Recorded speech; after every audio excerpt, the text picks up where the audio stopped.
Shalom saudara, haleluya, selamat datang ke siri renungan ringkas dari Injil Yohanes yang berbentuk soalan dan jawaban. Kiranya kasih karunia dan damai sejahtera melimpahi Anda oleh pengenalan akan Allah dan akan Yesus Tuhan kita. Haleluya saudara, kita sudah sampai penghujung dan bab yang terakhir Injil Yohanes, yaitu bab 21. Kita akan lihat Yohanes bab 21 ini dari ayat yang pertama hingga ke-6.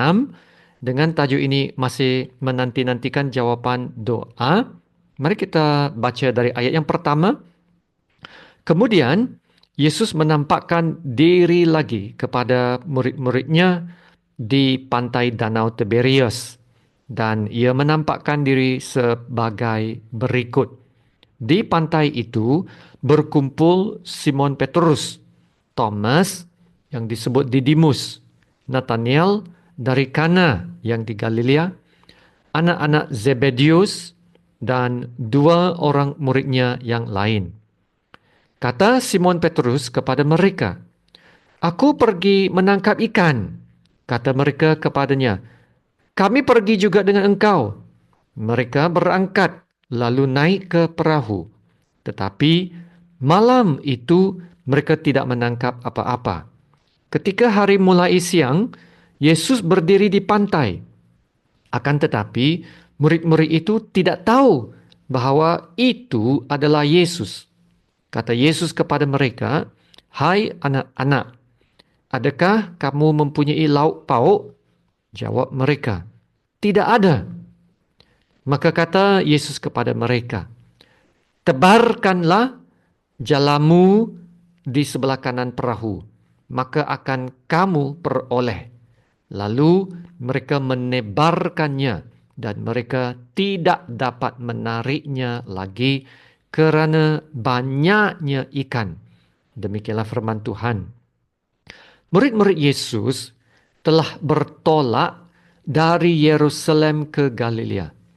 Yesus sekali lagi menampakkan dirinya kepada murid-muridnya semasa mereka sedang menangkap ikan di Danau Tiberias, Galilea.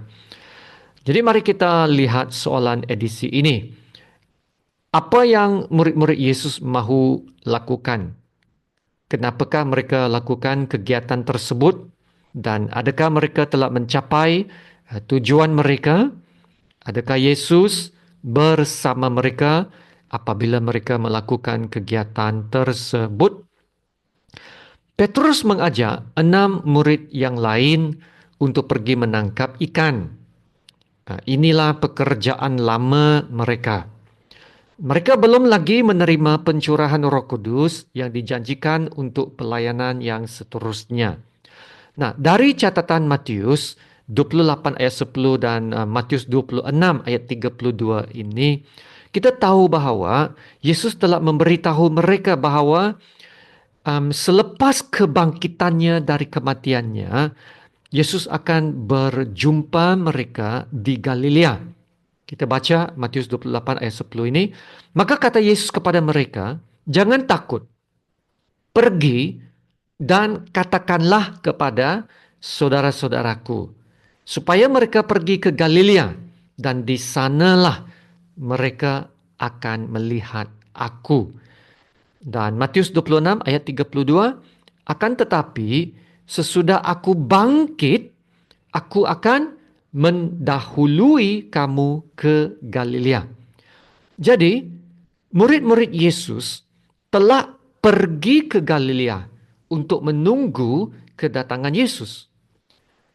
Mungkin kerana belum juga Yesus sampai dan kerana tidak dapat menunggu lagi dan tidak ingin menjadi leka, mereka mahu melakukan sesuatu untuk mengisi masa. Mereka kembali kepada pekerjaan lama mereka, iaitu menangkap ikan. Mereka telah cuba menangkap ikan sepanjang malam, tetapi tidak dapat menangkap apa-apa. Nah, Yesus tidak ada bersama-sama mereka pada masa itu apabila mereka melakukan kegiatan itu. Nah, saudara, ini adalah sesuatu untuk kita fikirkan. Murid-murid Yesus telah mengikut arahan Yesus untuk pergi ke Galilea, di mana Yesus akan berjumpa dengan mereka di sana nanti, ya. Seperti mana yang dikatakan dalam Matius 28 ayat 10 dan Matius 26 32 yang telah kita bacakan tadi, ya. Nah, walaupun mereka belum lagi berjumpa Yesus seperti mana yang dijanjikan, dalam masa menunggu mereka bekerja. Ya, sekurang-kurangnya mereka melakukan sesuatu. Nah, ini lebih baik daripada langsung tidak melakukan apa-apa. Maka sementara murid-murid Yesus menantikan kedatangan Yesus, mereka melakukan apa yang mereka boleh lakukan. Dan Yesus akan menemui mereka di mana mereka berada. Dan saudara, ini mengingatkan saya tentang kedatangan Yesus yang kali kedua. Bila kita tahu Yesus akan datang kembali, jangan kita tidak buat apa-apa. Jangan kita berhenti pelayanan atau tidak bekerja langsung. Paulus pun pernah memberikan peringatan kepada kita, ya, jika seorang tidak mau bekerja, janganlah ia makan. Janganlah makan kalau tak bekerja. Jadi kita terus bekerja, ya, terus melayan sementara menantikan kedatangan Yesus yang kali kedua. Amin. Jadi saudara, balik kepada cerita ini, dalam petikan ini, apa pelajaran yang boleh kita pelajari semasa menunggu jawaban kepada doa? Ya, yang pertamanya, mengajar kita untuk bersyukur. Nah, kata Paulus dalam Filipi 4 ayat 6 hingga ke-7 ini, janganlah hendaknya kamu khawatir, ya, jangan khawatir tentang apapun juga. Tetapi nyatakanlah dalam segala hal keinginanmu kepada Allah dalam doa dan permohonan dengan ucapan syukur. Damai sejahtera Allah yang melampaui segala akal akan memelihara hati dan pikiranmu dalam Kristus Yesus. Kadangkala kita berdoa dan belum mendapat jawaban. Dalam masa menunggu, kita lakukan apa yang perlu.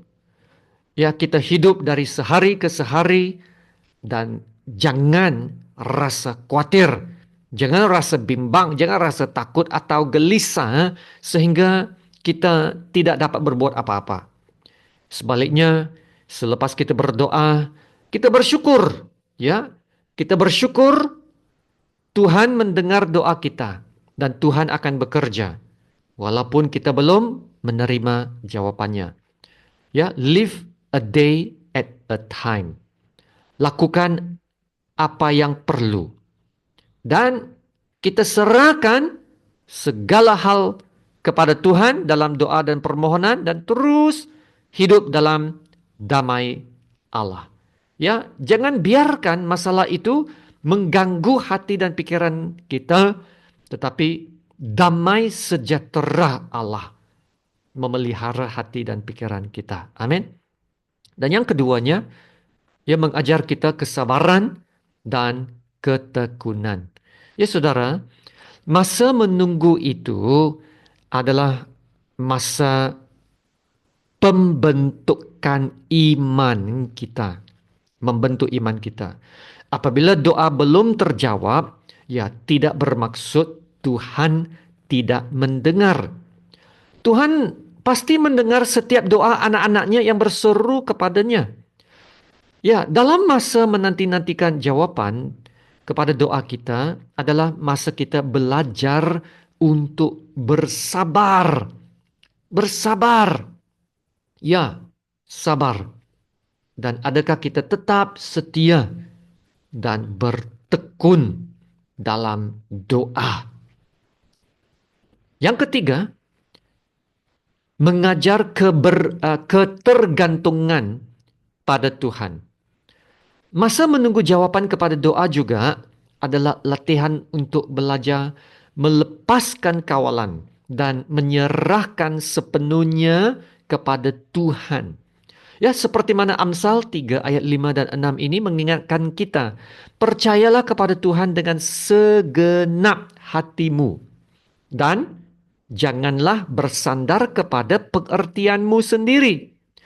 Akuilah Dia, akuilah Tuhan dalam segala lakumu, maka Ia akan meluruskan jalanmu. Amin. Jadi soalannya, adakah kita benar-benar percaya dan berserah sepenuh kepada Tuhan yang akan bekerja dalam segala sesuatu untuk mendatangkan kebaikan bagi kita? Nah, inilah masanya apabila kita menunggu, mengajar kita bergantung sepenuhnya kepada Tuhan. Yang keempat, meningkatkan kepercayaan kepada rencana Tuhan. Nah, masa menunggu itulah yang mengajar kita untuk bersabar dan memahami bahwa segala sesuatu berlaku pada masa yang sesuai menurut perancangan Tuhan, ya, bukan menurut apa yang kita ingini, tetapi menurut perancangan dan kehendak Tuhan. Jadi kita hidup dari sehari ke sehari dengan iman yang percaya bahwa Tuhan akan menjawab doa kita tepat pada waktunya, sesuai dengan rencana dan kehendaknya. Amin. Nah, Ibrani 11 ayat 6, kita perhatikan ayat ini berkata, tetapi tanpa iman tidak mungkin orang berkenan kepada Allah. Ya, perhatikan di sini iman itu sangat penting. Sebab barang siapa berpaling kepada Allah, ia harus percaya bahwa Allah ada dan bahwa Allah memberi upah kepada orang-orang yang sungguh-sungguh mencari Dia. Haleluya. Ya, Allah memberi upah kepada orang yang sungguh-sungguh mencari Dia, yang sungguh-sungguh mencari Dia. Semoga Anda, saudara, akan dapat menikmati berkat ini, yaitu kerinduan dan kebahagiaan yang sungguh-sungguh mencari Dia.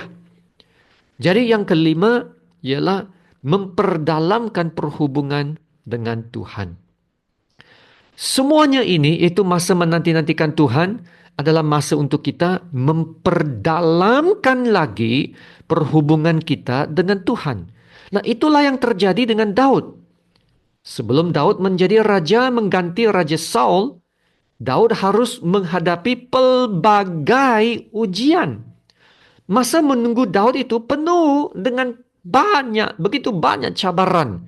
Tapi pada masa itulah Daud belajar lebih mendekati Allah. Daud belajar lebih berdoa, belajar mencari wajah Tuhan. Dan pada masa itulah Daud menulis paling banyak mazmurnya. Ya, dan dalam Mazmur 62 ayat 6 ini Daud berkata, hanya pada Allah saja kiranya aku tenang, sebab harapanku padanya.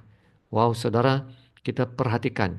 Melalui saat-saat kita menantikan Tuhan, kita belajar untuk menyerahkan beban kita kepada Tuhan. Dan dari situlah kita menemukan ketenangan dalam kehadirannya.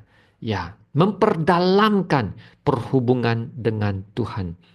Ya saudara, teruslah hidup beriman kepada Tuhan Yesus dalam hal doa dan permohonan kita kepada Tuhan. Walaupun Tuhan belum lagi menjawab doa kita, tetapi kita tahu Tuhan telah mendengar doa kita dan sudah pastinya Tuhan ada rencananya yang terbaik bagi kita. Yang pentingnya saudara, kiranya damai sejahtera Allah senantiasa memelihara hati kita. Supaya kita tidak senang, ya, tidak senang diganggu kecemasan, kekhawatiran, ketakutan, dan keraguan. Tetaplah berpegang teguh kepada kebenaran-kebenaran dan janji-janji Allah. Ya, pegang kepada janji-janji Allah. Anggaplah masa menunggu itu adalah suatu proses, ya, suatu peluang untuk kita membina iman kita, membina harapan dan hubungan yang lebih mendalam lagi dengan Tuhan. Amin.